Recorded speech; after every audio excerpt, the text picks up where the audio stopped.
Hello बच्चों, good morning. कैसे हैं सभी? बढ़िया, अच्छे से पढ़ाई कर रहे हैं ना?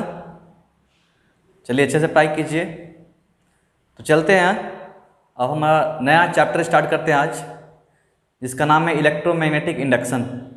ठीक है, चैप्टर नंबर आपका सिलेबस के हिसाब से 6th चैप्टर है। ठीक है, जिसको हम लोग EMI बोलते हैं, इलेक्ट्रो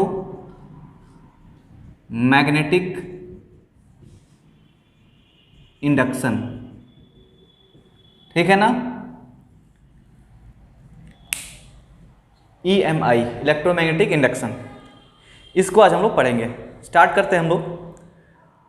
तो इसको स्टार्ट करने से पहले आपको थोड़ा बहुत नॉलेज रहना चाहिए किस पे, मैग्नेटिक जो फील्ड लाइंस था उसके प्रॉपर्टी का आपको नॉलेज होना चाहिए, properties of magnetic field lines. तो आपको शायद वो मैंने बता रखा है, आपको याद होगा कि भी इसमें बताया था मैंने कि नॉर्थ पोल से मैग्नेटिक फील्ड लाइंस निकलती हैं एंड साउथ पोल में एंटर करती हैं outside the magnet, and south pole से नॉर्थ पोल में एंटर करती हैं इनसाइड द मैग्नेट। ये सब बात आपको पता है। फिर आपको पता यह भी है कि अपना दो मैग्नेटिक फील्ड लाइंस इंटरसेक्ट नहीं कर सकती हैं, एक क्लोज लूप में एग्जिस्ट करती हैं। ठीक है, समझ में आया? ये सब कहानी आप पढ़ चुके हैं। ठीक है, जहाँ पे नंबर ऑफ फील्ड लाइंस ज़्यादा होती हैं वहाँ मैग्नेटिक फील्ड का स्ट्रेंथ ज़्यादा होता है, जहाँ फील्ड लाइंस कम होती है वहाँ मैग्नेटिक फील्ड का स्ट्रेंथ कम होता है। अगर यूनिफॉर्म मैग्नेटिक फील्ड लाइंस की बात की जाए तो इक्वी डिस्टेंस और पैरेलल होती हैं। ठीक है, ये सब आपको पता है। ठीक है ना? अब चलते हैं, आगे बढ़ते हैं। इस चैप्टर को समझने से पहले, समझने के लिए, ठीक है, एक छोटा सा एक्सपेरिमेंट करेंगे, एक्सपेरिमेंट बताएंगे आपको, और उसका कंक्लूजन से आपको बहुत कुछ बताएंगे, जो कि इस चैप्टर से सब वह टॉपिक यहीं से स्टार्ट होता है। ठीक है, तो चलते हैं, छोटा सा एक्सपेरिमेंट लेते हैं।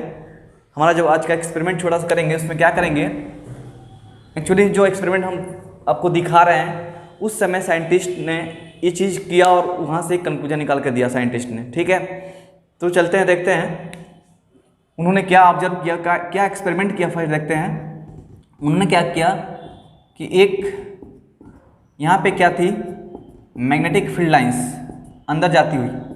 ठीक है, अंदर जाती हुई मैग्नेटिक फील्ड लाइंस थी। उस मैग्नेटिक फील्ड लाइंस के अंदर में क्या किया उन्होंने, एक सर्कुलर कॉइल रखा। ठीक है, एक R रेडियस का सर्कुलर कॉइल रखा।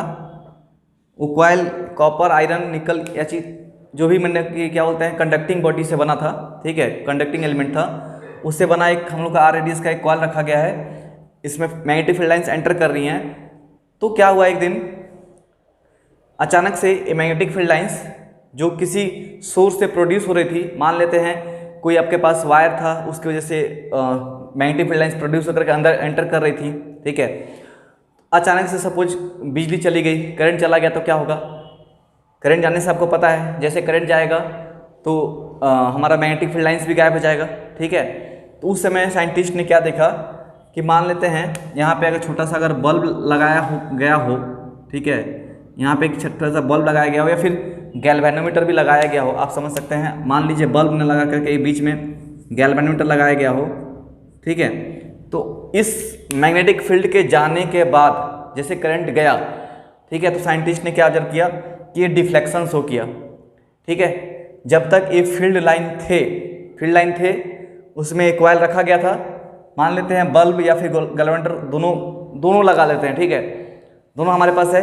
गैल्वेनोमीटर क्या करता है, स्मॉल करंट को मेजर करता है, हल्का सा भी करंट फ्लो करेगा अगर कॉइल में, इस कॉइल में अगर थोड़ा सा भी करंट फ्लो किया तो डिफ्लेक्शन शो करेगा, है ना।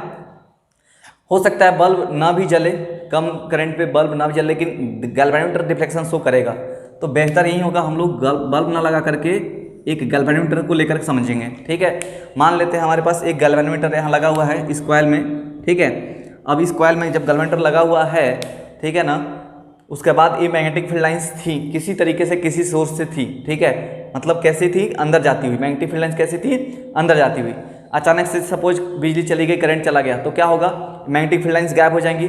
जब गायब हुई थी, जब मैग्नेटिक फील्ड गायब हो गई थी करंट के जाने से, तो क्या देखा साइंटिस्ट ने कि ये डिफ्लेक्शन शो किया। मतलब डिफ्लेक्शन शो किया मतलब क्या हुआ, ये जो कॉइल अपना उसमें क्या हुआ, करंट फ्लो किया। समझ पा रहे क्या, फिर क्या हुआ, थोड़ा देर के लिए करंट फ्लो किया, थोड़ा देर के लिए, फिर अपना इनिशियल पोजीशन पे गैल्वेनोमीटर आ गया, मतलब उसके बाद फिर करंट फ्लो नहीं किया। मतलब जैसे बिजली गई, एक गायब हुआ, गायब होने के प्रोसेस के दौरान जैसे जीरो हो गया मैग्नेटिक फील्ड लाइन, उस समय फिर से वापस अपने जगह पे आ गई। ठीक है, मान लेते हैं मैग्नेटिक फील्ड लाइंस कुछ होंगी, मान लेते हैं 10 या फिर 100 या फिर 50 टेस्ला होंगी। ठीक है, 50 टेस्ला से जीरो आने में कुछ तो टाइम लगा होगा उसको ना, एकदम 50 से जीरो तो नहीं होंगी, कुछ 50, 49, 48, 47 करके आई होंगी ना। बात समझ रहे हैं क्या? तो इसके अब 50 टेस्ला से जीरो टेस्ला होने के दौरान इस सर्किट में, इस कॉइल में क्या हुआ, करंट हम लोग को मिला। ठीक है, जैसे मैग्नेटिक फील्ड जीरो हो गई, फिर से करंट जीरो हो गया, इसमें गैल्वेनोमीटर फिर अपने इनिशियल पोजीशन पे आ गया। समझ गए बात? उसके बाद देखिए फिर से करंट आया, बिजली आ गई, फिर से करंट आ गया। ठीक है, बिजली जब आई तो फिर से मैग्नेटिक फील्ड जीरो था उस समय, जब बिजली नहीं थी तो जीरो था। जब बिजली आया होगा तो फिर जीरो से 50 हुआ होगा, है ना, जीरो से फिर 50, मतलब मैग्नेटिक फील्ड लाइन फिर बढ़ी होंगी। फिर क्या देखा गया, उस समय फिर से करंट इसमें महसूस किया गया। ठीक है, गैल्वेनोमीटर अपोजिट डायरेक्शन में रिफ्लेक्ट किया और उसमें करंट महसूस किया गया, फिर से करंट पाया गया कॉइल के अंदर। और फिर जैसे फिर 50 टेस्ला तक अचीव कर लिया, जैसे magnetic field line 50 Tesla achieve कर लिया, 50 टेस्ला तक पहुंच गया, उसके बाद और मैग्नेटिक फील्ड सपोज नहीं बढ़ रही है, कांस्टेंट हो गई, फिर से गैल्वेनोमीटर अपने इनिशियल पोजीशन पे आ गया। तो इस चीज़ से हम लोग क्या कंक्लूजन निकाले हैं कि जब मैग्नेटिक फील्ड लाइंस के अंदर रखा गया कॉइल, ठीक है, या फिर बोल सकते हैं जो कॉइल रखा गया है उसके अक्रॉस, ठीक है, अगर मैग्नेटिक फील्ड लाइंस चेंज होती हैं, आइदर 50 से जीरो जाएंगी या फिर जीरो से 50 जाएंगी, तब क्या होगा, उस समय इसमें करंट फ्लो करेगा। समझ में आ गया बात? हो सकता है डायरेक्शन वेरी करे, जब करंट सब मैग्नेटिक फील्ड गायब हो रही थी तो सपोज करंट क्लॉकवाइज घूम रहा था, सपोज करंट आ गई, जब बिजली आया तो मैग्नेटिक फील्ड फिर से फ्लो किया, जीरो से जब 50 हुआ तो हो सकता है क्लॉकवाइज करंट आया होगा, एक में एंटी क्लॉकवाइज, दूसरे में क्लॉकवाइज आया होगा। ठीक है, उसको बाद में पढ़ेंगे हम लोग, लेंज लॉ के नाम से हम पढ़ते हैं, जिसमें हम लोग डायरेक्शन पता करते हैं। ठीक है, फिलहाल इतना समझिए हम लोग को एक्सपेरिमेंट से क्या मिला, इस वाले यहाँ के एक्सपेरिमेंट से क्या मिला कि जब मैग्नेटिक फील्ड लाइंस चेंज हो रही थी, जीरो से 50 हुई या फिर 50 से जीरो हो रही थी, तब इसमें करंट पाया गया। ठीक है, फिर जैसे 50 हो गई, कांस्टेंट हो गया मैग्नेटिक फील्ड लाइंस, वैसे फिर से करंट गायब हो गया। फिर समझ पा रहे हैं बात? क्लियर हो गया? मैंने क्या बोला समझ में आ गया तो ठीक है। तो इस तरीके से साइंटिस्ट ने एक छोटा सा एक्सपेरिमेंट किया, उसमें और कुछ किया उन्होंने। देखिए क्या किया, फिर से मान लेते हैं हमारे पास ऐसे ही मैग्नेटिक फील्ड लाइंस थी, हमारे पास ऐसे ही मैग्नेटिक फील्ड लाइंस थी, ठीक है, अंदर जाती हुई, इसमें फिर से एक क्लोज्ड कॉइल रखा गया ऐसे, जिसका रेडियस r था। सपोज कीजिए इनिशियली इसका रेडियस कितना था, r था। ठीक है, और इसका एरिया कितना मान लेते हैं, इसका एरिया मान लेते हैं a था। ठीक है, अच्छा यहाँ से इसको यहाँ पे अगर कंक्लूजन निकाल के लिखा जाए तो क्या लिखेंगे, कंक्लूजन में क्या लिख दिया जाएगा बताइए, कि on changing magnetic field lines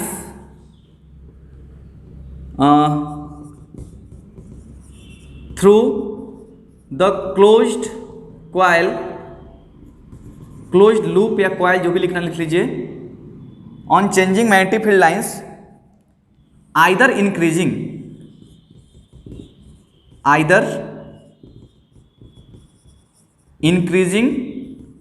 और डिक्रीजिंग। चेंज कैसे भी हो सकता है, आइदर 0 से 50 हो या 50 से 0, समझ पा रहे हैं? आइदर इंक्रीजिंग भी हो सकता है और decreasing through closed coil, then a current flows in the loop।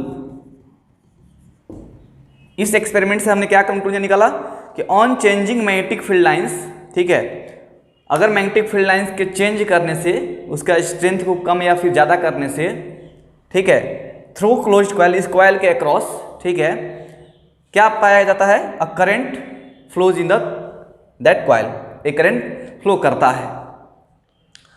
साथ में अगर हम लोग फिर से अगर कांस्टेंट रह गया 50 टेस्ला का 50 टेस्ला रह गया है, ठीक है, उस समय करंट नहीं मिलता। मैग्नेटिक फील्ड जब चेंज होता है तभी करंट मिलता है। समझ पा रहे बात? चलिए, ये पहला बात हो गया। दूसरा देखिए, इसमें फिर से मैग्नेटिक फील्ड लाइन अंदर जाती हुई मैग्नेटिक फील्ड लाइन है, किसी सोर्स से हम लोग मैग्नेटिक फील्ड लाइन हम लोग को मिला है, ठीक है। उसमें एक आर रेडियस का क्लोज कॉइल रखा गया जिसका एरिया मान लेते हैं इनिशियली कितना है, ए है। उसमें किसी तरीके से इस हमारे जो लूप का जो रेडियस है सपोज करिए इंक्रीज कर दिया गया, उसको खींच के बड़ा कर दिया गया, ठीक है। तो उसका एरिया क्या हो जाएगा, वो कुछ मान लेते हैं खींच के बड़ा किया गया, तो किसी तरीके से इसका रेडियस कितना हो गया, सपोज आर डैश हो गया और इसका एरिया कितना हो गया, ए डैश। मान लेते हैं ए डैश इंक्रीज कर गया, ए डैश इज ग्रेटर देन ए हो गया, तो हमारा एरिया बढ़ा। जब एरिया बढ़ा फिर से क्या देखा गया, यहां अगर गैल्वेनोमीटर है तो उसमें डिफ्लेक्शन देखा गया, एरिया कम किया गया, ठीक है। एरिया बढ़ाया गया या फिर एरिया कम किया गया किसी प्रोसेस के द्वारा, क्या हुआ, फिर से इसमें करंट पाया गया। जब एरिया कांस्टेंट था कोई करंट नहीं, सपोज ऐसे सिर्फ रखा हुआ है, यहां ऐसे सिर्फ रख दिया गया है, कोई करंट नहीं। जैसे क्या किया गया, इस एरिया को किसी तरीके से बढ़ा दिया गया या फिर किसी तरीके से कम कर दिया गया, तब फिर करंट पाया गया। क्या बात समझ में आया? समझ पाया मेरा बात? तो यहां से क्या लिख सकते हैं कंक्लूजन में, यहां से कंक्लूजन में क्या लिख सकते हैं, on changing area either increasing it or decreasing it by any means, किसी तरीके से, then there is a current flows in the coil। क्या सेकेंड वाला बात क्लियर सबको? इसका कहानी क्लियर है? ये दो बात समझ में आ गया? ठीक है, अब चलते हैं, इसको थोड़ा मिटा देते हैं, एक और बात करेंगे हम लोग, एक और छोटा सा एक्सपेरिमेंट करेंगे। अच्छा मैं बता दूं, मैंने ये हम लोग वहीं पढ़ रहे हैं जिसमें साइंटिस्ट ने कुछ कंक्लूजन निकाल के दिया। उन्होंने किया बहुत कुछ होगा, ठीक है, बट बात हम लोग वहीं कर रहे हैं जिससे कुछ कंक्लूजन निकला है ना, वहीं सब बात बता रहे हैं। करने को तो बहुत ऐसा नहीं कि ये तो प्रोसेस किया जाए तो मुश्किल से 1 घंटे का काम है, बता देंगे, लेकिन 1 दिन का काम तो था नहीं, 1 घंटे का काम तो था नहीं उनके लिए, बहुत दिन प्रोसेस, बहुत एक्सपेरिमेंट किए होंगे, उसके बाद जाकर के कुछ उनको मिला होगा, उसके बाद कंक्लूजन निकाल के दिए, ठीक है। समझ में आया? और ये तो हमारा एक्सपेरिमेंटल डाटा सब है, इसको हम लोग चेंज नहीं कर सकते, ठीक है, इसको हम लोग बदल नहीं सकते। एक तो बाय एक्सपेरिमेंट पाया गया है जो भी किया गया है। मान लेते हैं ऐसा ही कुछ मैग्नेटिक फील्ड लाइन फिर से था हमारे पास, किसी तरीके से हमारे पास अंदर जाती हुई मैग्नेटिक फील्ड लाइन हम लोग अचीव किए हैं, ठीक है। उसमें फिर से हम लोग क्या किए हैं, सपोज एक छोटा सा कॉइल फिर से रख दिए हैं आर रेडियस का, ठीक है। इस बार क्या किए हैं, इसको अगर मान लो एक्सिस ऑफ रोटेशन, ठीक है, ये हमारा परपेंडिकुलर लाइन जो दिख रहा है इसके अबाउट अगर ये रोटेट करेगा ओमेगा से, मान लेते हैं इस तरीके से, ठीक है, एंगुलर वेलोसिटी सपोज इसको दे दिए, समझ में आया? तो ये क्या होगा, इसका एरिया तो मान लीजिए इसका एरिया वेक्टर कहाँ होगा, ओपन सरफेस एरिया है सपोज, तो इधर बाहर नहीं तो अंदर होगा, ठीक है। समझ में आ रहा है? समझ पा रहे हैं? और मान लेते हैं अंदर ही था हमारा, इस कॉइल के लिए आर रेडियस का जो कॉइल है उसका कुछ एरिया होगा ना, पाई आर स्क्वायर एरिया होगा, उसका area is a vector quantity, पढ़ा चुका हूँ ऑलरेडी इलेक्ट्रोस्टैटिक 1 में। तो इसका वेक्टर इधर बाहर नहीं तो अंदर होता है, ठीक है। लेकिन हम लोग किसी क्वेश्चन को सॉल्व करने समय अगर एक बार मान लिए कि अंदर वाला पॉजिटिव है तो पूरा होल क्वेश्चन को सॉल्व करने तक, ठीक है, जब तक आंसर नहीं निकलता तब तक हम लोग अंदर को पॉजिटिव लेते हैं। अगर आपने बाहर को पॉजिटिव ले लिया, ठीक है, तो पूरा होल क्वेश्चन को सॉल्व करने तक आपको बाहर वाला पॉजिटिव लेना पड़ेगा, डायरेक्शन को बाहर वाले डायरेक्शन को पॉजिटिव लेना पड़ेगा, ठीक है। समझ में आ गया? अच्छा, इस समय मैं बोल रहा हूँ, मान लेते हैं एरिया वेक्टर कहाँ है, अंदर है, ठीक है, मैग्नेटिक फील्ड लाइंस अंदर जा रही है, दोनों में एंगल कितना है, 0 डिग्री। अब इसको रोटेट किया गया, इस कॉइल को ऐसे रोटेट किया गया, मान लेते हैं इसके बीच में गैल्वेनोमीटर भी लगा हुआ है, हमेशा लगा लीजिए गैल्वेनोमीटर। जब इसको रोटेट करेंगे तो मुझे बताइए कि करंट आएगा कि नहीं आएगा। इस बार करंट नहीं आएगा। ठीक है, करंट कब आएगा तो देखिए इसको इस तरीके से देखिए, हमारा फिर से एक्सिस ऑफ रोटेशन है कुछ इस तरीके से, इस बार रोटेशन एक्सिस ऑफ रोटेशन हमारा ये हो गया इस तरीके से। अब जो कॉइल ऐसे रोटेट कर रहा था अब ये ऐसे रोटेट करेगा इस तरीके से, समझ पा रहे हैं? एक तो गोल चीज होगा तो इस तरीके से रोटेट कर सकता है, नहीं तो ऐसे रोटेट कर सकता है इस तरीके से, समझ में आ रहा है? तो सेकंड टाइम मतलब मैं ऐसे रोटेट कर रहा हूँ, ये एक्सिस ऑफ रोटेशन है, इसके अबाउट रोटेट करेगा, ऐसे रोटेट करेगा। पिछली बार ऐसे रोटेट करता है, इसको एक्सिस ऑफ रोटेशन माना था मैंने। ठीक है, फिर से हमारा एरिया वेक्टर मान लेते हैं अंदर है, एरिया वेक्टर हमारा अंदर है, मैग्नेटिक फील्ड लाइन भी अंदर है, लेकिन जब इसको फिर से ओमेगा वेलोसिटी से अगर आप एंगुलर वेलोसिटी से आप रोटेट कीजिएगा ऐसे, ठीक है, तो आपका इस बार एरिया वेक्टर और मैग्नेटिक फील्ड के बीच में एंगल चेंज होगा कि नहीं होगा? क्या थीटा का वैल्यू चेंज होगा कि नहीं होगा? होगा। इस केस में फिर से गैल्वेनोमीटर में क्या पाया गया तो डिफ्लेक्शन पाया गया, मतलब फिर से करंट फ्लो किया। क्या कहानी क्लियर है? अब तीनों चीज को कंबाइन कीजिए। पहले मैंने क्या किया कि मैग्नेटिक फील्ड लाइंस में जो कॉइल रखा गया था उस फील्ड लाइन को बढ़ाइए या फिर कम कराइए, इंक्रीज कीजिए या फिर डिक्रीज कीजिए। ठीक है, मतलब चेंज कीजिए मैग्नेटिक फील्ड लाइंस को, तब उसमें उस समय जब तक मैग्नेटिक फील्ड लाइन चेंज हो रही थी, आइदर बढ़ रही थी नहीं तो कम रही थी, ठीक है, घट रही थी, तब इसमें करंट फ्लो कर रहा था। जब मैग्नेटिक फील्ड लाइन कांस्टेंट हो गई या फिर जीरो हो गई उस समय करंट जीरो हो गया था। समझ पा रहे हैं बात? क्लियर है? सेकेंड कंक्लूजन में, सेकेंड वाला क्या बात हम लोग क्या देखे थे कि जब एरिया चेंज हो रहा था, ठीक है, एरिया कांस्टेंट है, मैग्नेटिक फील्ड लाइंस है, ठीक है, कोई करंट नहीं, जैसे एरिया किसी तरीके से हमने चेंज किया, आइदर बड़ा कर दिया एरिया को खींच करके, नहीं तो छोटा कर दिया, उस समय क्या देखे फिर से करंट फ्लो किया। तीसरा कंक्लूजन क्या देखे कि अगर हमारे पास कुछ एरिया वेक्टर है, कुछ सर्कुलर कॉइल है हमारे पास और उसका एरिया वेक्टर का डायरेक्शन मैग्नेटिक फील्ड लाइन से अगर चेंज हो, ठीक है, तब करंट मिलती है। जैसे फिर अगर कांस्टेंट हमेशा के लिए टाइम के साथ मान लीजिए दोनों के बीच में एंगल अगर चेंज नहीं होता है, मान लेते हैं इसको 30 डिग्री एंगल पर लाकर रख दिए हैं, दोनों में एंगल 30 डिग्री है, फिर भी उस समय भी आपको मैग्नेटिक फील्ड करंट नहीं मिलेगा, उसको चेंज होना पड़ेगा, टाइम के साथ चेंज होना पड़ेगा, थीटा को हमेशा चेंज होना पड़ेगा। ठीक है, उस समय जब तक थीटा चेंज होता रहेगा तब तक करंट मिलता रहेगा, जैसे थीटा चेंज होना बंद हो जाएगा उस समय करंट मिलना बंद हो जाएगा। क्या कहानी क्लियर है? तीनों पॉइंट समझ गए आप? ठीक है, अब तीनों को अलग अलग ना देख करके इसको एक तरीके से कंबाइन करते हैं, और कंबाइन करेंगे तो आपको बड़ा एक इंटरेस्टिंग चीज याद आएगा। फील्ड लाइन है, एरिया है, थीटा भी हो रहा है, कुछ इलेक्ट्रोस्टैटिक का जो चैप्टर 1 पढ़े थे हम लोग, जब जिसे पढ़े थे इलेक्ट्रिक फ्लक्स के बारे में, phi is equal to E vector dot D A vector, क्या वैसे ही कुछ कहानी याद आ रहा है? कुछ ऐसा ही यहाँ भी कुछ हो रहा है क्या? मैग्नेटिक यहाँ पे बस क्या है, मैग्नेटिक फील्ड लाइंस आ रहा है, वहाँ पे इलेक्ट्रिक फील्ड लाइंस था।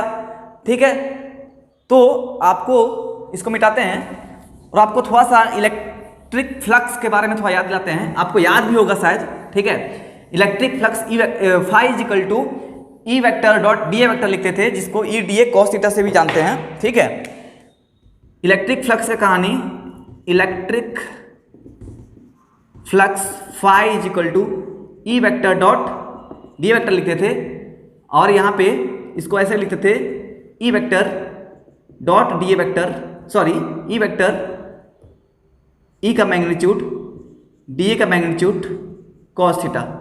ठीक है, और हम लोग कहते थे इलेक्ट्रिक फ्लक्स को क्या कि it is defined as number of electric field lines passing an area when area held perpendicular to the electric field lines.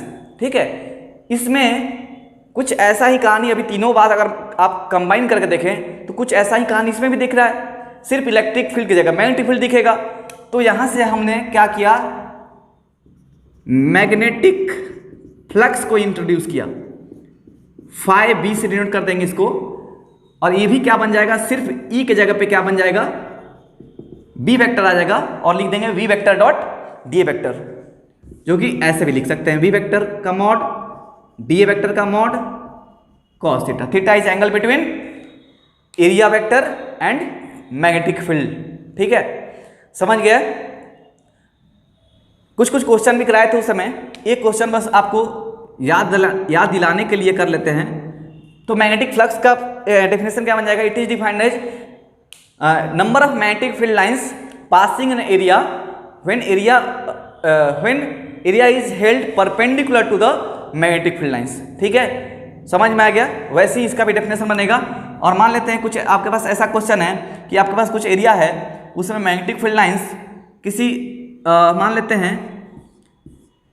यहाँ से इसका रेडियस r है और ये थीटा एंगल से सपोज चाहे 37 डिग्री एंगल से, ठीक है 37 डिग्री एंगल से सपोज क्या कर रहा है, मैग्नेटिक फील्ड लाइंस पास कर रहा है। ठीक है, इसका एरिया वेक्टर कहाँ होगा, मान लेते हैं ऊपर एरिया वेक्टर।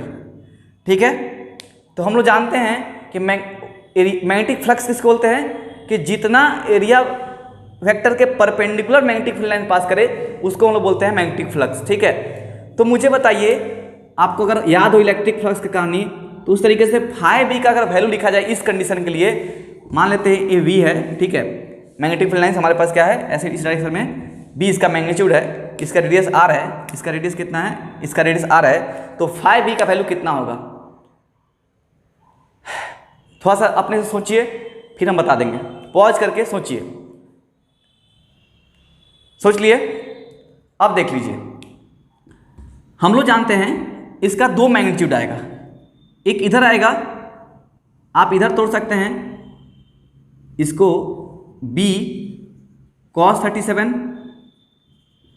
और इधर b sin 37, ऐसे तोड़ सकते थे। तब आपने फाई बी का क्या फॉर्मूला लिखना था, b sin 37 into pi R square. ठीक है, समझ में आया, क्योंकि इस समय फिर एरिया वेक्टर और इस मैग्नीट्यूड इस वाले वैल्यू के बीच में एंगल कितना बन जाएगा, जीरो, तो cos जीरो, यहाँ पे फिर फॉर्मूला में आता है cos जीरो, ये तो b का वैल्यू हो गया, ये एरिया का वैल्यू हो गया। ठीक है, पाई आर स्क्वायर, ये b का वैल्यू कितना, b sin 37 degree, area value pi R square cos theta. अगर मैं बात करूँ इस वाले और इस वाले में एरिया वेक्टर ऊपर है, इसका और इसके बीच में एंगल कितना बन रहा है, 0 डिग्री बन रहा है, तो यहाँ पे cos 0 1 हो जाता है, इसलिए हम उसको नहीं लिख रहे हैं, तो ये अपना आंसर बन जाएगा। या फिर आप ऐसे भी कर सकते थे, आप ऐसे भी कर सकते थे, ये 37 है ना, तो मान लेते हैं एरिया वेक्टर को यहाँ से ले लीजिए, सही रहेगा, इस जगह से ये एरिया वेक्टर है। ठीक है, तो हमारा क्या हो जाएगा, ये कितना डिग्री हो जाएगा, ये अगर 37 डिग्री है ये वाला लाइन से, ये कितना हो जाएगा 53 डिग्री, तब यहाँ पे कितना आएगा b cos 53 डिग्री और यहाँ कितना आएगा b sin 53 डिग्री। तो आपका जो मैग्नेटिक फ्लक्स का वैल्यू आएगा b sin 53 डिग्री की वजह से आएगा ना, b cos 53 डिग्री की वजह से आएगा। तो हमको पता है b cos 53 डिग्री की वजह से आएगा, क्योंकि इस कंपोनेंट के लिए ही एरिया वेक्टर के साथ 0 डिग्री बन रहा है। इस कंपोनेंट के लिए एरिया वेक्टर कितना बना रहा है 90 डिग्री, तो cos 90 पे 0 दे देगा, तो इसके लिए फ्लक्स का वैल्यू 0 जाएगा। जो भी फ्लक्स आएगा इस कॉइल के अंदर इस सिचुएशन के लिए वो b cos 53 लेकर आएगा।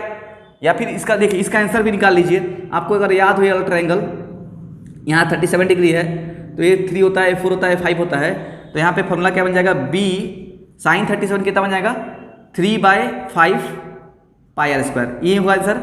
यहाँ भी अगर मैं इस तरीके से सॉल्व करूँ तो ये आंसर देखिए मैच वही करेगा, b cos 53 degree pi R square, तो 53 डिग्री कौन सा हो जाएगा, ये 53 डिग्री हो जाएगा। तो इसके लिए cos का फॉर्मूला कितना हो जाएगा, b cos 53 कितना होगा, cos adjacent side by hypotenuse, वही देखिए 3/5 पाई आर स्क्वायर।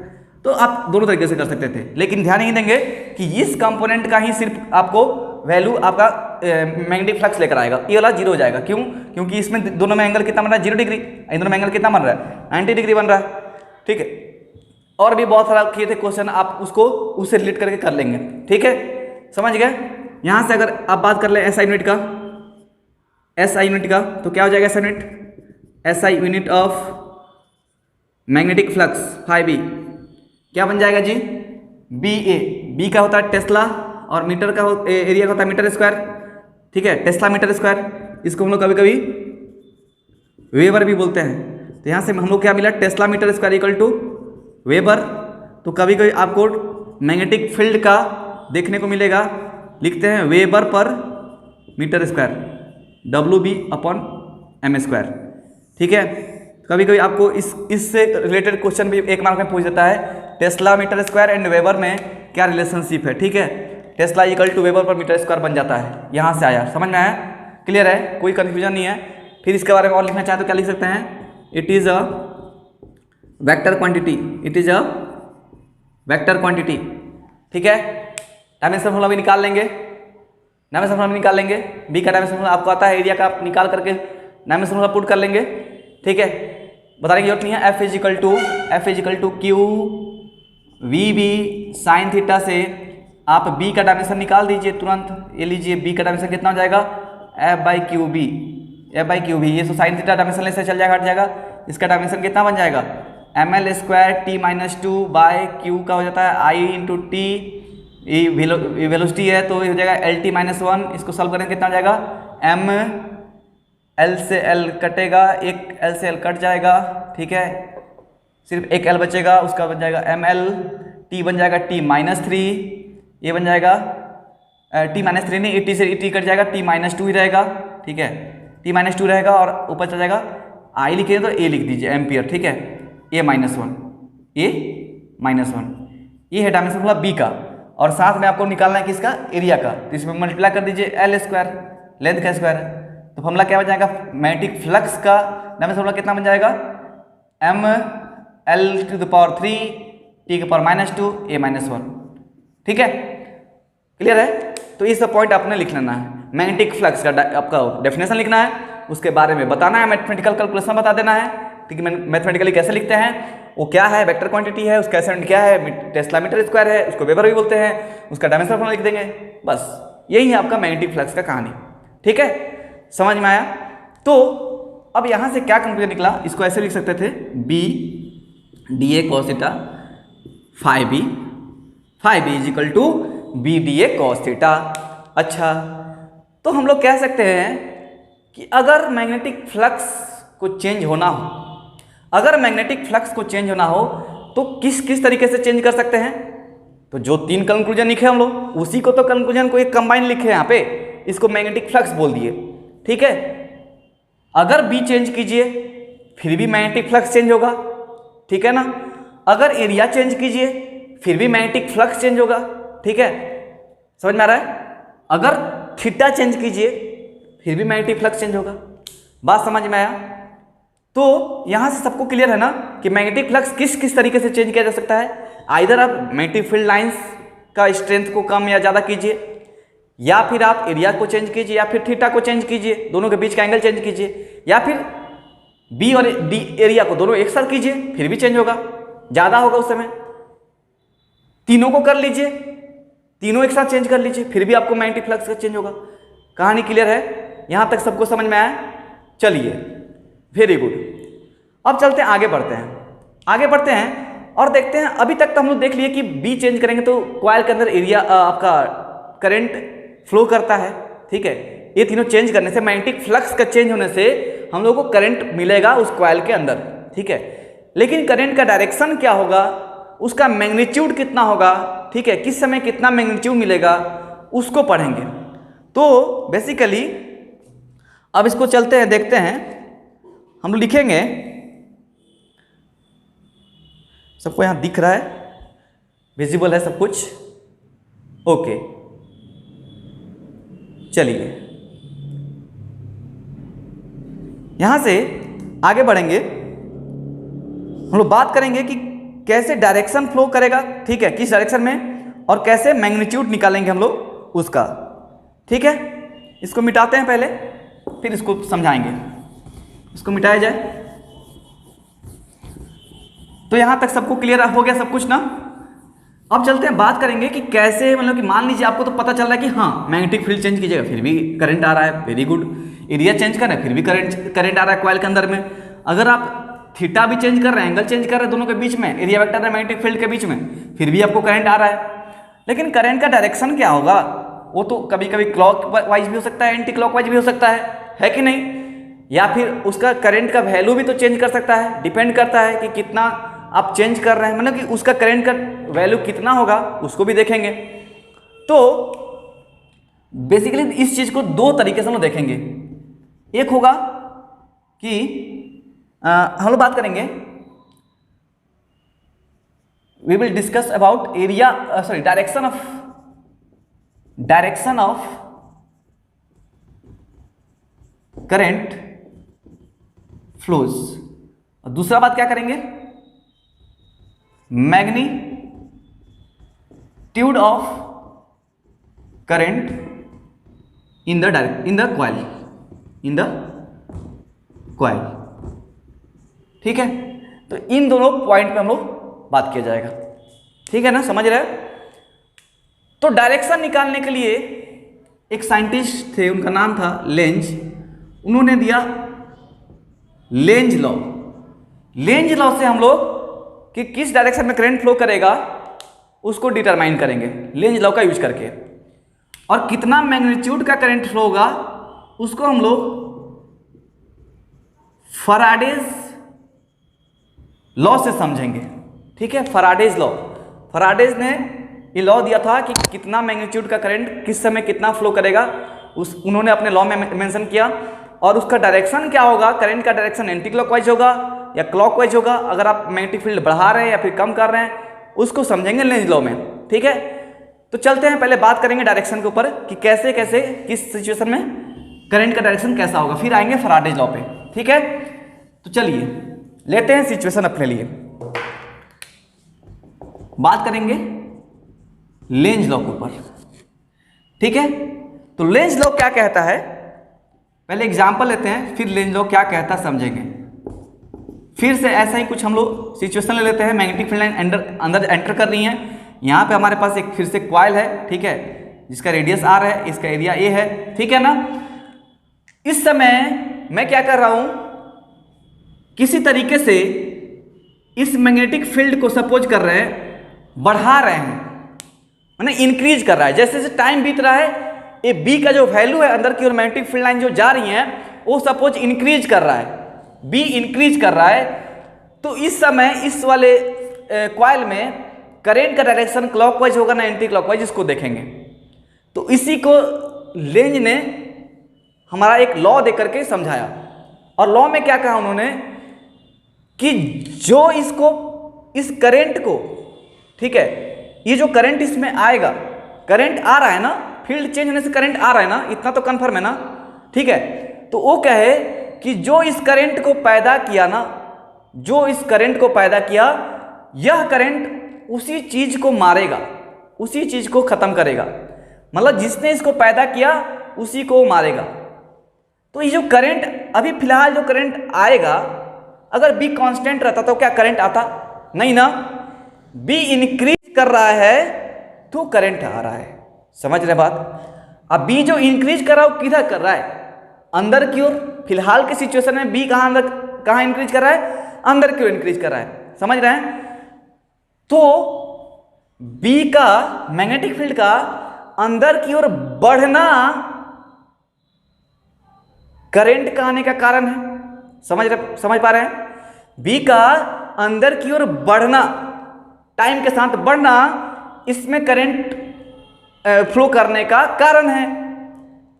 तो ये इसका करंट, ठीक है, इसका करंट ऐसे फ्लो करेगा कि इसके बी को बढ़ने नहीं देगा अंदर की ओर।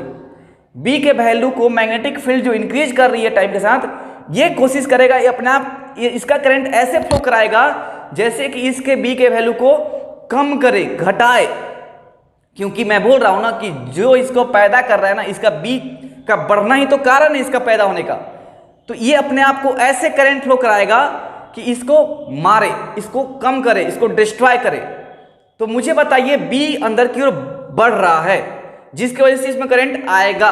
तो करंट कैसे फ्लो कराएगा कि इसके वैल्यू को, मैग्नीट्यूड को कम करे? अगर हम लोग इसमें करंट ऐसे फ्लो करा दें, आपको पहले ये तो आता है ना कि कैसे करंट, किसी कॉइल में करंट अगर मान लीजिए ऐसे फ्लो करता है तो मैग्नेटिक फील्ड का डायरेक्शन कैसा होता है? राइट हैंड हम लोग देखते हैं इस तरीके से।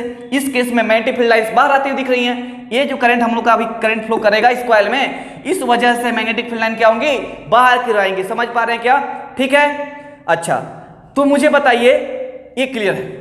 तो मुझे बताइए, इस बी के वैल्यू को घटाना है, अंदर की ओर बढ़ रहा है ना, हम लोग को ऐसा करना है, इसमें करंट ऐसे फ्लो कराना है कि जैसे बी के वैल्यू को कम करे। तो क्या करना होगा? करंट अगर आप ऐसे फ्लो करा दें क्लॉकवाइज डायरेक्शन में, क्लॉकवाइज डायरेक्शन फ्लो कराएंगे तो बी का वैल्यू अंदर ही आएगा। इस करंट की वजह से जो मैग्नेटिक फील्ड लाइंस बनेंगे वो अंदर ही बनेंगे। तब तो ये बी अंदर बढ़ रहा है, ये और बढ़ाएगा, लेकिन इसको क्या करना है, इसको तो मारना है, इसको तो डिस्ट्रॉय करना है। तो करंट अगर ऐसे फ्लो करा ले इस सर्किट में, इस कॉइल में अगर करंट इस तरीके से फ्लो करा दे एंटी क्लॉकवाइज में, तब डायरेक्शन इसका कहाँ पे बनेगा, इस करंट इस आई की वजह से मैग्नेटिक फील्ड लाइन कहाँ बनेगी, बाहर की ओर। समझ में आ रहा है? तब इसके बी नेट जो बढ़ रहा है अंदर की ओर उसको घटाएगा, क्योंकि ये बढ़ रहा है अंदर में, ये बाहर लगा रहा है, तो इसके वैल्यू को थोड़ा कम करेगा। नहीं समझे? समझ गए? अच्छा, इसी को बोलते हैं लेंज लॉ। हिंदी में समझ में आ गया कि ये उसी को मारता है, इसमें करंट ऐसे प्रोड्यूस होता है जैसे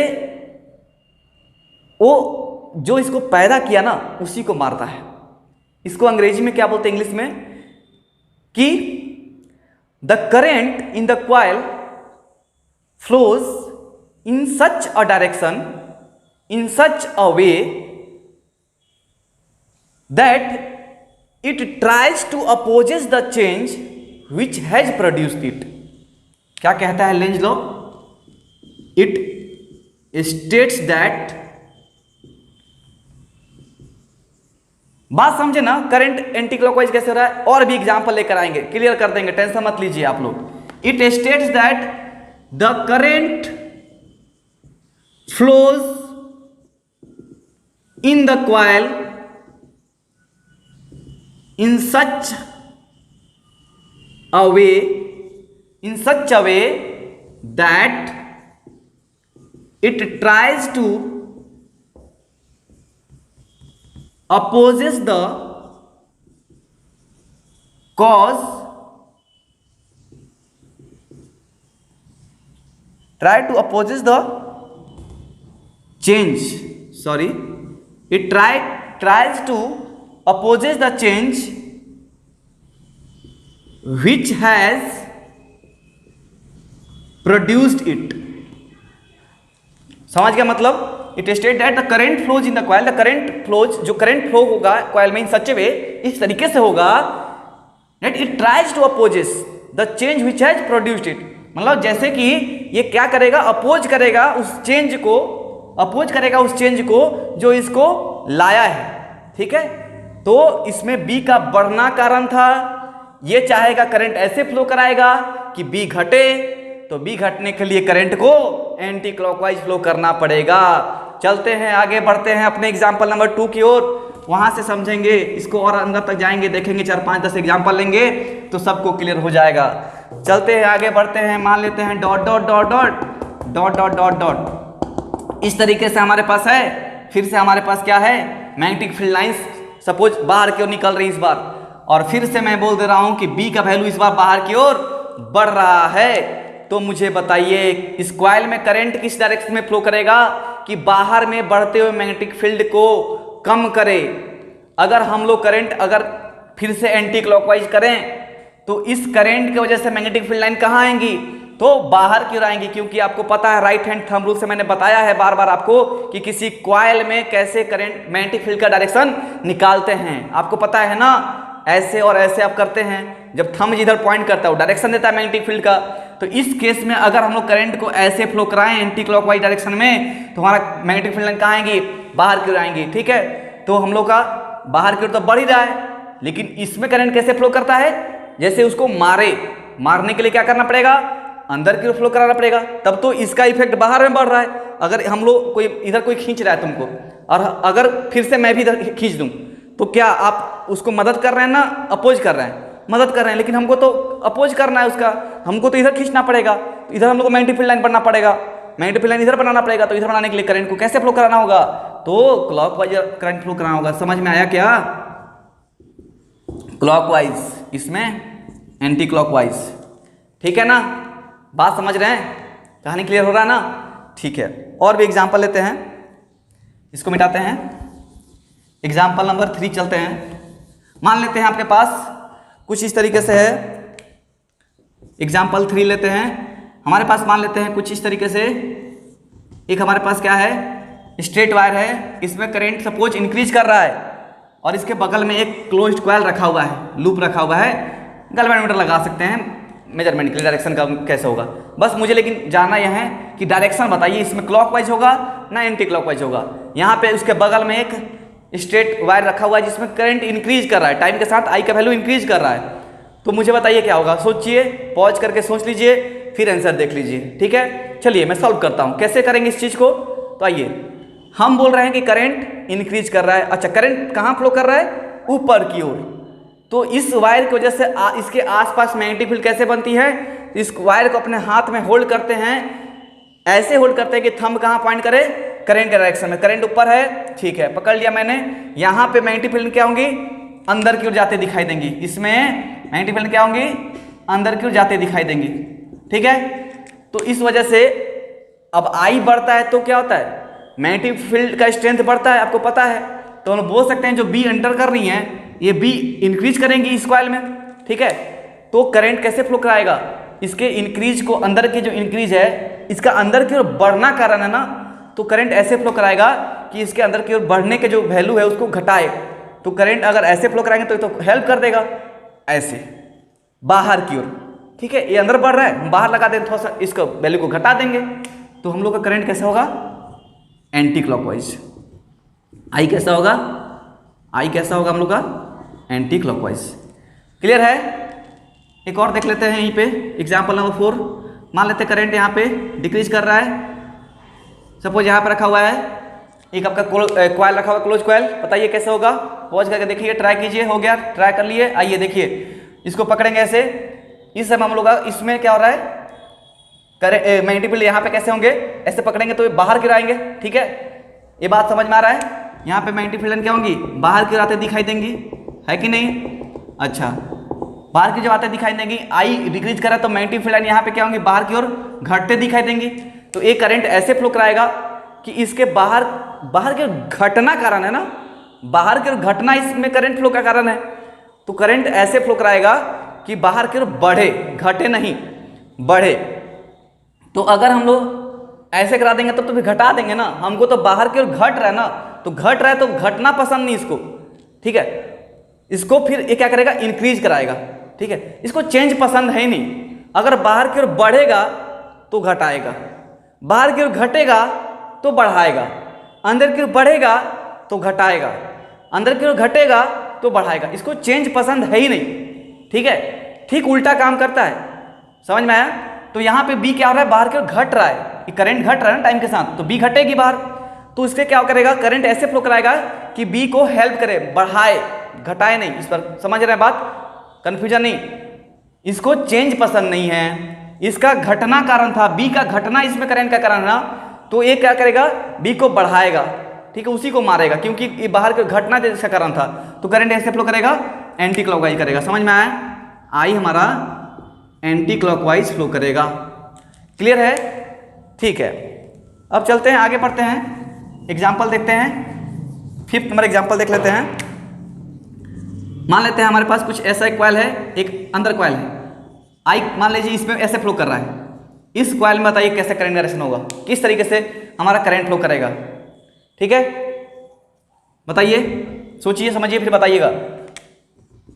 ठीक है, चलिए ट्राई कर लिए। आइए, इसमें अगर हम लोग बात करें तो मैग्नेटिक फील्ड कैसे निकल रही है, ऐसे बाहर क्यों निकल रही ना। और मान लेते टाइम के साथ ये सपोज बढ़ रहा है, टाइम के साथ ये बढ़ रहा है, तो मैग्नेटिक फील्ड लाइन बाहर की ओर आ रही है, इसमें क्या होगी, बाहर की ओर आएंगी। समझ में आ रहा है। और टाइम के साथ अगर करंट इंक्रीज करा तो टाइम के साथ बी का वैल्यू क्या होगा, इंक्रीज करेगा बाहर की ओर। ठीक है, और इसको फिर चेंज पसंद नहीं है, बाहर की ओर बढ़ना कारण है इसके करंट आने का। तो करंट ऐसे फ्लो कराएगा कि बाहर की ओर घटाए, तो इसे ऐसे फ्लो कराएगा, कैसे, क्लॉकवाइज। समझ में आया, इसमें कैसा होगा, क्लॉकवाइज। क्लियर है, समझ पा रहे सब कुछ। ठीक है, अब चलते हैं एग्जाम्पल नंबर, ये हो गया 5th हो गया ना, अब 6th लेते हैं। मान लेते हैं एग्जाम्पल 6th। अगर मान लेते हैं हमारे पास ऐसे कुछ मैग्नेटिक फील्ड लाइंस एंटर कर रही हैं अंदर की ओर। ठीक है, क्रॉस क्रॉस क्रॉस, इसमें हम लोग का मान लेते हैं कोई आर रेडियस का एक एरिया है। ठीक है, इसका एरिया ए है इनिशियली, और किसी तरीके से किसी द्वारा, किसी चीज़ के द्वारा हम लोग इसका एरिया बढ़ा रहे हैं। सपोज आपने क्या किया, इसका एरिया बढ़ा दिया, किस तरीके से आपने एरिया बढ़ा दिया, मतलब यहाँ एरिया ए डैश के क्या हो गया, बढ़ गया, ए से बढ़ गया। तो मुझे बताइए इस समय बी है, बी नॉट मान लेते हैं, इसका वैल्यू क्या है, कांस्टेंट है। मैग्नेटिक फील्ड फिलहाल कांस्टेंट है, मैग्नेटिक फील्ड चेंज नहीं हो रहा है, इस बार मैग्नेटिक फील्ड चेंज नहीं हो रहा है, एरिया चेंज कर रहे हैं, एरिया बढ़ा रहे हैं। तो एरिया बढ़ने से अंदर की ओर जो मैग्नेटिक फील्ड लाइंस जो हैं अपने पास, उसका वैल्यू क्या हो रहा है, बढ़ रहा है। एरिया खींचिएगा, बड़ा कीजिएगा, तो जो फील्ड लाइंस जो अंदर की ओर जा रही थी, इस एरिया में जितना जाएंगे उसमें इस वाले बड़े वाले एरिया में ज़्यादा जाएंगे। मतलब टाइम के साथ जैसे जैसे एरिया बढ़ रहा है वैसे अंदर मैग्नेटिक फील्ड लाइंस बढ़ रही हैं। तो फिर से वही मैग्नेटिक फील्ड का अंदर की ओर बढ़ना कारण है। इस बार लेकिन बढ़ कैसे रही है, इस बार एरिया के बढ़ने से बढ़ रही है। इस बार मैग्नेटिक फील्ड कांस्टेंट है, उसका मैग्नीट्यूड कांस्टेंट है, लेकिन एरिया जब बढ़ा रहे हैं, इसे खींच रहे हैं, तो फील्ड लाइन जो इसमें जा रही थी इसमें ज़्यादा जाएंगी। ठीक है, तो कैसे करेगा, अंदर की ओर बढ़ना फिर से कारण है करंट आने का। ठीक है, तो ये करंट ऐसे फ्लो कराएगा कि अंदर की ओर घटाए, अंदर की ओर बढ़ाए नहीं, अंदर की ओर घटाए। तो करंट कैसे करेगा फ्लो, ऐसे, तब तो बाहर आएगा वैल्यू, तब तो घटाएगा, क्योंकि अंदर की ओर बढ़ रहा है। करंट कैसे फ्लो कराएगा, अंदर की ओर ये हो जाएगा एंटी क्लॉकवाइज। ठीक है, एंटी क्लॉकवाइज फ्लो कराएगा, तो बाहर की ओर वैल्यू आएगा, अंदर बढ़ रही थी तो उसको घटाएगा, उसके चेंज को रोकेगा। ठीक है ना, समझ गए। अच्छा, इस तरीके से एक और एग्जांपल ले लेते हैं। मान लेते हैं हमारे पास कुछ ऐसे ही है, एक सिचुएशन हमारे पास ऐसे मैग्नेटिक फील्ड अंदर जा रही है, अंदर जा रही है, यहाँ पे कुछ ऐसा एक कुछ छोटा सा एरिया हिंज किया गया है। ठीक है, कुछ इस तरीके से हिंज किया गया है, और इसके अबाउट ये रोटेट करेगा ऐसे ओमेगा से, मतलब एरिया धीरे धीरे अंदर जाएगा। ठीक है, तो जब एरिया अंदर जाएगा तो क्या होगा, करंट कैसे फ्लो करेगा इस कॉइल में।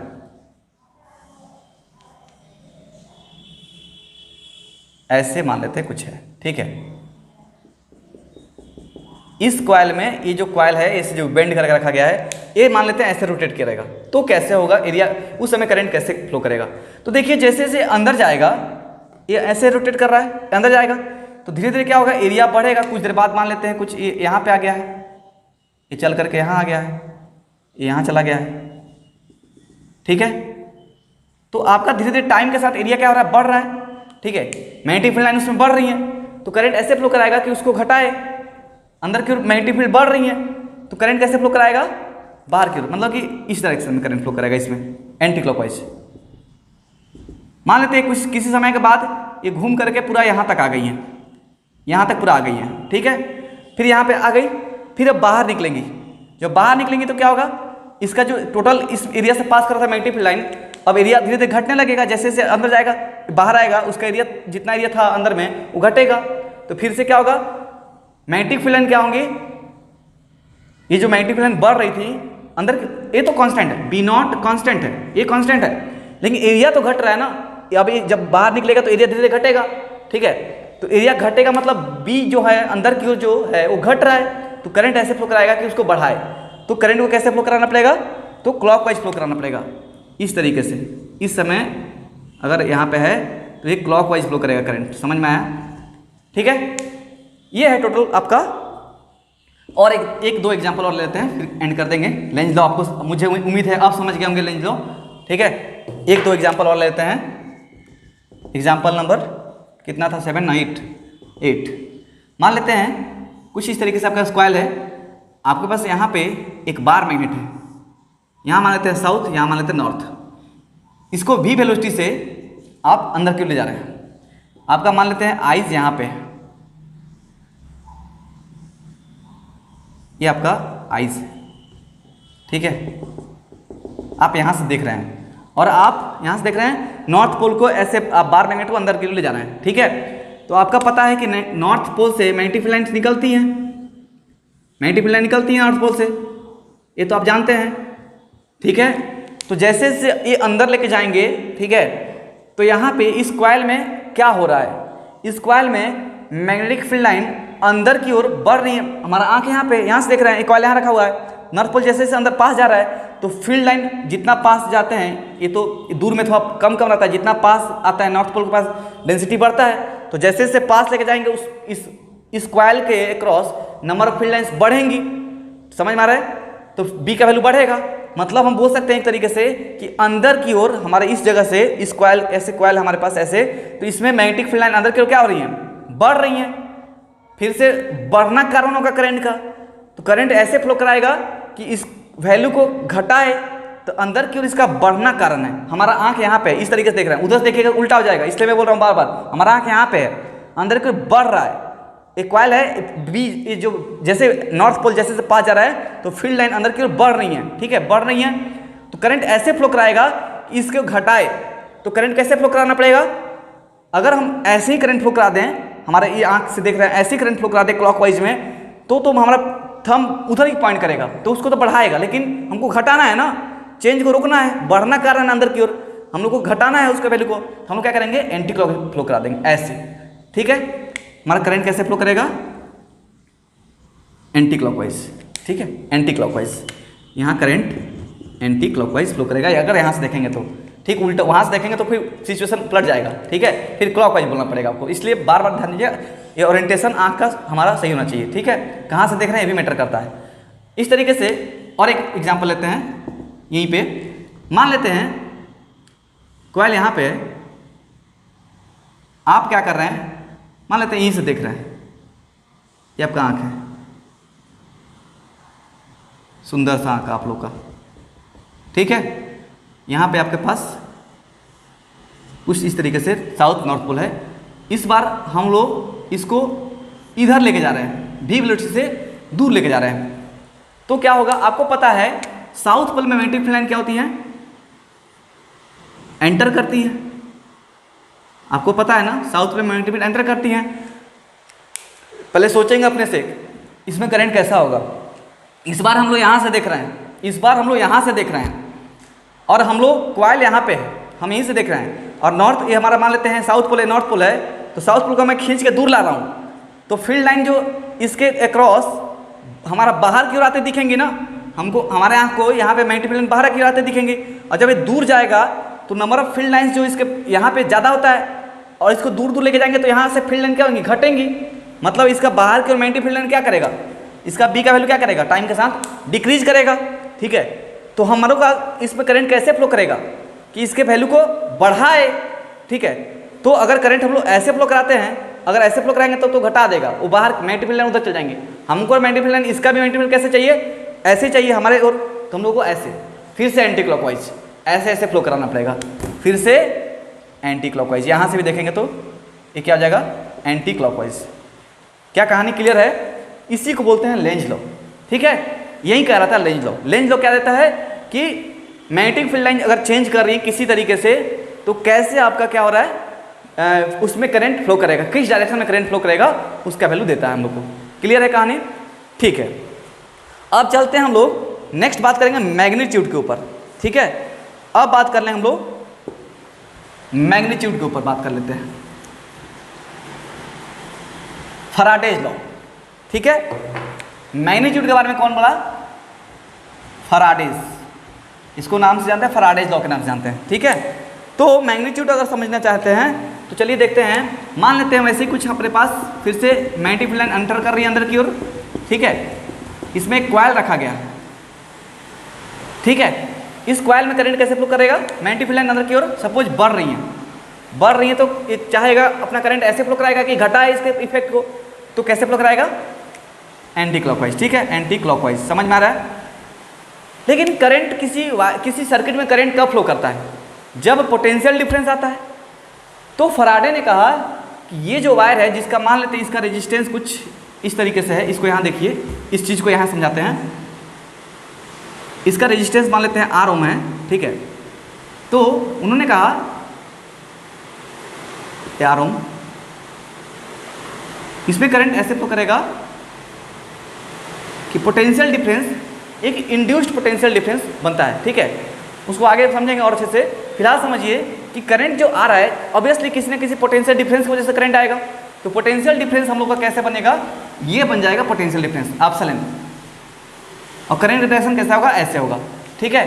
तो यहाँ से हम लोग जो करंट आई मिल रहा था अभी तक, उसका वैल्यू मैग्नीट्यूड कितना होगा, वो किस पे डिपेंड करेगा, आई इज इक्वल टू क्या होता है, V is equal to I R, I is equal to epsilon by R, ठीक है।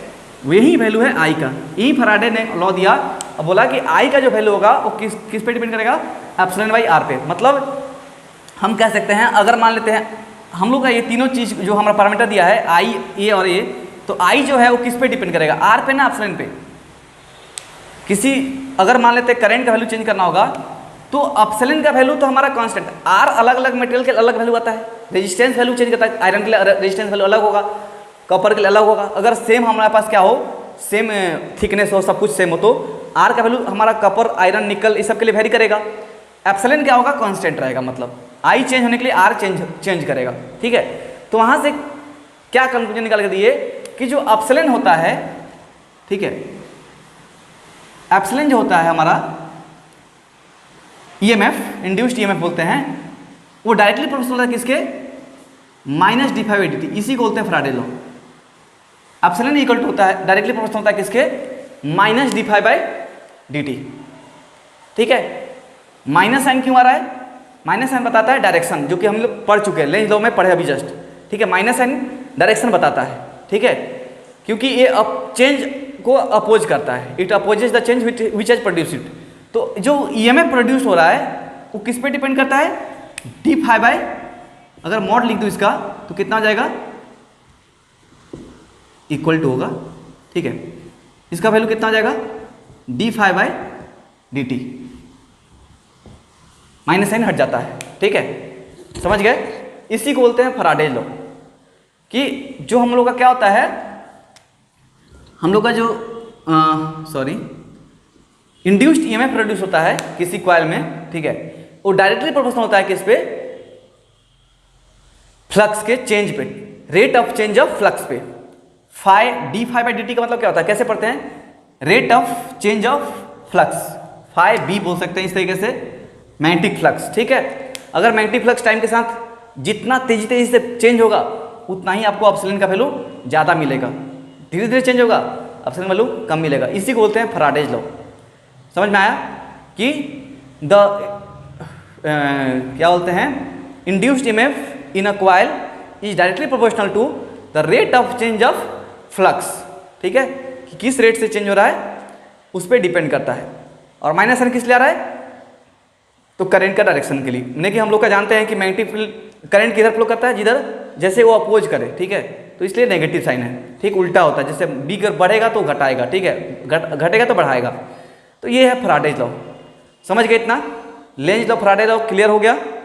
चलिए आज का लेक्चर यहीं एंड करते हैं, ठीक है। इसको अच्छे से थोड़ा एक बार अपने से खुद से एक बार ट्राई कीजिएगा, ठीक है, एक बार पूरा वीडियो कंप्लीट करके जो जो क्वेश्चन मैंने कराया है खुद से एक बार बैठ के ट्राई करेंगे, ठीक है, तो सब कुछ क्लियर हो जाएगा। आगे अब नेक्स्ट हम लोग का बात करेंगे, इसका कुछ एप्लीकेशन 2-4 क्वेश्चन कर लेंगे, ठीक है, 2-3 क्वेश्चन करेंगे, ठीक है। नेक्स्ट लेक्चर में 2-3 क्वेश्चन करा दूंगा फैराडे लॉ के ऊपर बेस्ड, ठीक है। चलिए फिर आज का लेक्चर यहीं एंड करते हैं, थैंक यू।